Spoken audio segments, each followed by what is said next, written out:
Encuentro número 2. Humildes, sufridos y mansos. Leamos la primera parte del Sermón del Monte, la cual aparece en Mateo 5, 3 al 12. Bienaventurados los pobres de espíritu, porque de ellos es el reino de los cielos. Bienaventurados los que lloran, porque ellos recibirán consolación. Bienaventurados los mansos, porque ellos recibirán la tierra por heredad. Bienaventurados los que tienen hambre y sed de justicia, porque ellos serán saciados. Bienaventurados los misericordiosos, porque ellos alcanzarán misericordia. Bienaventurados los del limpio corazón, porque ellos verán a Dios. Bienaventurados los pacificadores, porque ellos serán llamados hijos de Dios. Bienaventurados los que padecen persecución por causa de la justicia, porque de ellos es el reino de los cielos.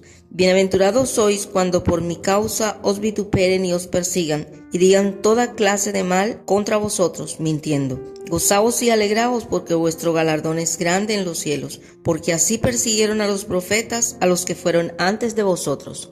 Esta sección del Sermón del Monte ha sido llamada las bienaventuranzas por la mayoría de las personas que las leen, porque antes de cada una de estas afirmaciones de estos versículos, Jesús usa la palabra bienaventurados. Pero quienes le dan ese nombre a esta sección olvidan que el énfasis del Señor no está en la bienaventuranza o felicidad que disfruten estas personas, sino en la descripción del carácter de ellos. Lo que el Señor se propone decirnos es quiénes son los discípulos, cómo es el carácter de ellos, qué es lo que los identifica.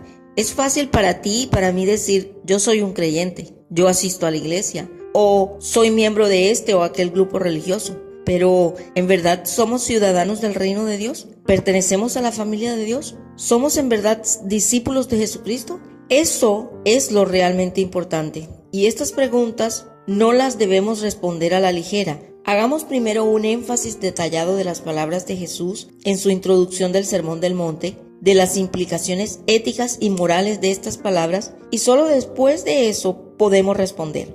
Empecemos nuestro análisis de las palabras del Señor Jesús diciendo que nunca menciona un grupo religioso en particular. No dice bienaventurados ustedes los fariseos, los saduceos o los escribas, ni siquiera los cristianos, y mucho menos evangélicos o católicos, sino que describe el carácter de ellos, su forma de ser, lo que llevan por dentro, independientemente de su investidura externa. En estas palabras se describe a los ciudadanos del reino de Dios, o lo que es igual, a los discípulos de Cristo. ¿Quiénes son los ciudadanos del reino o discípulos de Cristo? Como señalamos en el primer encuentro, para ser ciudadano del reino de Dios o un discípulo de Cristo es indispensable arrepentirse de todo pecado, aceptar a Jesús como Señor y estar dispuesto a obedecer incondicionalmente la voluntad de Dios. Solo los que se han arrepentido, han aceptado a Jesús como el Señor de sus vidas y han decidido obedecerle, podrán desarrollar el carácter de un hijo de Dios. Lee nuevamente Mateo 5, 3 al 12 y mira las cualidades que hacen parte del carácter de los discípulos de Jesucristo. Son en total 9 cualidades y virtudes que los distingue de las demás personas: humildes, sufridos, mansos, justos, compasivos, puros, pacificadores, los que sufren por la justicia, los perseguidos por causa del Señor Jesús. ¿Te das cuenta que para el Señor lo importante es lo que va por dentro? No las apariencias ni lo que hagas, sino el carácter. Teniendo en cuenta que son 9 cualidades en total las que conforman el carácter de un discípulo de Jesús o ciudadano del reino de Dios, te propongo que las examinemos en 3 encuentros diferentes, a fin de que te sea fácil comprenderlas y, más que esto, que puedas aplicarlas a tu vida. Las primeras 3 cualidades que estudiaremos se encuentran en Mateo 5, del 3 al 5. Bienaventurados los pobres de espíritu, porque de ellos es el reino de los cielos. Bienaventurados los que lloran, porque ellos recibirán consolación.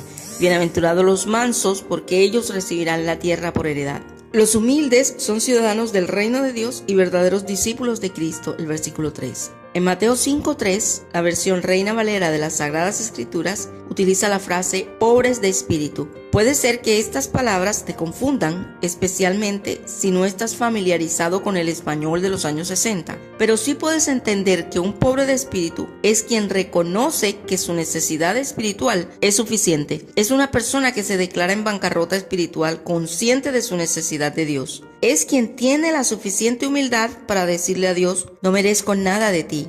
Estoy totalmente perdido. Mi vida lejos de ti no tiene sentido. Y ni mi bondad, buenas obras, religión o mis esfuerzos pueden colocarme bajo tu dominio. Solo quienes hacen esto pueden experimentar el gobierno de Dios en sus vidas. Estos son los humildes. Por el contrario, las personas orgullosas no reconocen su necesidad espiritual, ni suplican a Dios por salvación, no se arrepienten de su pecado, ni le piden perdón a Dios por ellos. Seguramente tú mismo has conocido a hombres y mujeres que son así. Ellos dicen, yo no necesito a Dios, yo no tengo nada de qué arrepentirme. Eso de pedir perdón y del evangelio es para gente mala, eso no es para mí. Yo tengo una buena religión, en fin, solo excusas. La realidad es que su orgullo no les permite doblegarse ante Dios, ni reconocer que en verdad todo ser humano sin Jesús está perdido, que todos somos pecadores. El apóstol Juan escribió, si afirmamos que no tenemos pecado, nos engañamos a nosotros mismos y no tenemos la verdad. Si confesamos nuestros pecados, Dios, que es fiel y justo, nos los perdonará y nos limpiará de toda maldad. Si afirmamos que no hemos pecado, lo hacemos pasar por mentiroso y su palabra no habita en nosotros. Primera de Juan 1, del 8 al 10, Nueva Versión Internacional. También se puede agregar que un pobre de espíritu es quien ha perdido toda confianza en su propia justicia y reconoce que depende absolutamente de Dios. Ese sentido de insuficiencia, incapacidad y dependencia espiritual lo dispone para rogarle a Dios por su liberación, salvación y redención. El sentido de insuficiencia espiritual es el que nos hace clamar, Dios, socórreme, sálvame, te necesito. Y por eso mismo se convierte en la puerta de entrada al reino de Dios, al verdadero discipulado. Solo si reconoces tu total perdición espiritual y tu completa incapacidad para salvarte a ti mismo, estarás listo para vivir bajo el gobierno absoluto de Dios. Piensa que ello se parece a una persona que es rescatada después de haber naufragado en alta mar. A menos que acepte aferrarse desesperadamente al salvavidas que le es lanzado o desista de luchar para confiar en su rescatista, será muy difícil que le ayuden. Hasta tanto el ser humano no reconozca que está perdido y sin la menor esperanza de salvarse a sí mismo, no podrá ser rescatado por Dios. Aunque confío que ya hiciste tu decisión de fe en Jesús, me gustaría decirte que si no fuera así, este es un momento para que ores diciendo, Señor, yo reconozco que soy pecador, que toda mi vida he estado de espaldas a ti, te he ofendido, desconocido y he hecho solo mi voluntad. Te ruego me perdones. Entiendo que Jesús murió en la cruz del Calvario por mis pecados y creo que Él resucitó para darme una nueva vida. Yo lo acepto como mi Señor y Salvador. Hazme un hijo tuyo y enséñame a vivir bajo tu gobierno. Amén. Los que lloran son ciudadanos del reino de Dios y verdaderos discípulos de Cristo. Ese es el versículo 4. Bienaventurados los que lloran. Mateo 5, 4. Ninguna de las afirmaciones del Señor Jesús en el Sermón del Monte es más paradójica que la segunda de las bienaventuranzas. Léela nuevamente y observa lo que dice. Bienaventurados los que lloran. Seguramente te preguntarás, ¿cómo puede ser bienaventurado o feliz alguien que llora? Bien, el Señor Jesús tiene el secreto para hacer feliz a los que sufren. Pero es importante que entiendas que aquí no habla de los que lloran por cualquier causa, sino de aquellos que sufren por motivos correctos. Son los que lloran de arrepentimiento, de compasión por los que no conocen a Dios, de angustia por la maldad imperante en el mundo o por las injusticias que les son cometidas. Quienes sufren de esa manera tienen garantizado el apoyo de Dios. Él les consolará, les ayudará, les animará y fortalecerá. Esa en realidad es la dicha de esas personas, contar con el consuelo de Dios en medio de su dolor. En el libro de los Salmos dice, muchas son las angustias del justo, pero el Señor lo librará de todas ellas. Salmo 34, 19. En tu vida, aún en tu condición de discípulo de Cristo, vas a pasar por momentos difíciles. Tendrás experiencias dolorosas que te harán sentir triste, por las cuales llorarás. Eso algunas veces te parece extraño, pero un justo del pasado exclamó, mis lágrimas son mi pan de día y de noche, mientras me echan en cara a todas horas, ¿dónde está tu Dios? Salmo 42, 3. Aunque te parezca extraño, a pesar de vivir para Dios, es posible que en esta tierra sufras.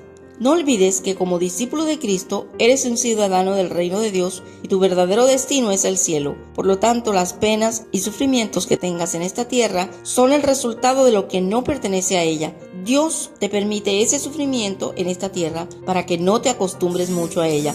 y reconozcas que tu satisfacción plena está en tu relación con Él, en vivir para Él, y que al final de todo, Él mismo te recompensará en su gloria.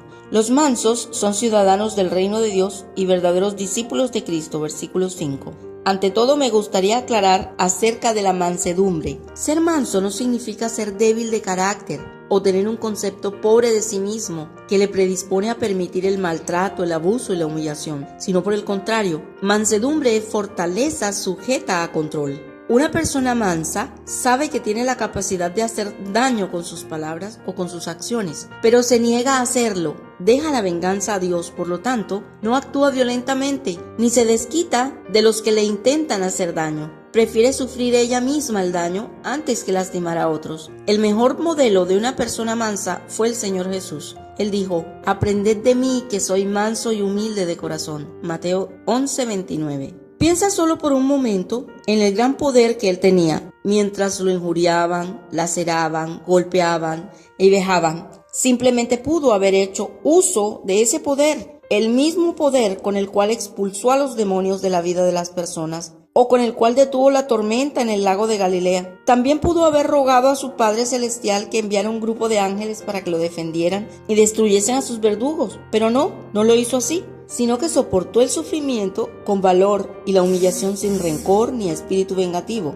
Hasta pidió perdón por sus agresores. Eso es verdaderamente mansedumbre. Tendrás que reconocer que esa es una virtud extremadamente necesaria en un mundo tan violento como el nuestro. Al mismo tiempo, una virtud extremadamente difícil de cultivar. Se necesita tener una relación muy íntima con el Señor Jesús, aprender de Él, contemplarle en las páginas de los Evangelios y permitir que el mismo Espíritu Santo que lo fortaleció a Él para vivir de esa manera te fortalezca a ti.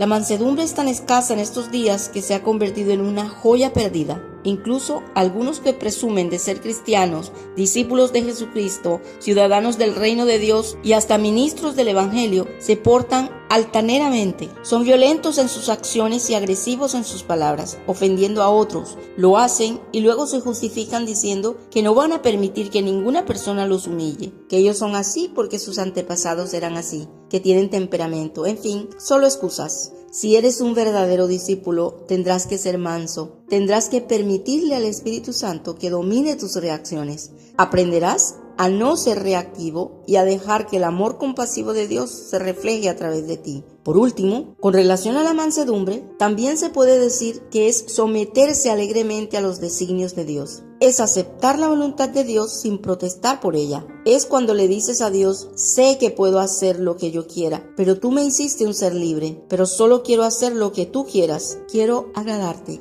Someterse alegremente a la voluntad de Dios es el secreto de un discipulado gozoso.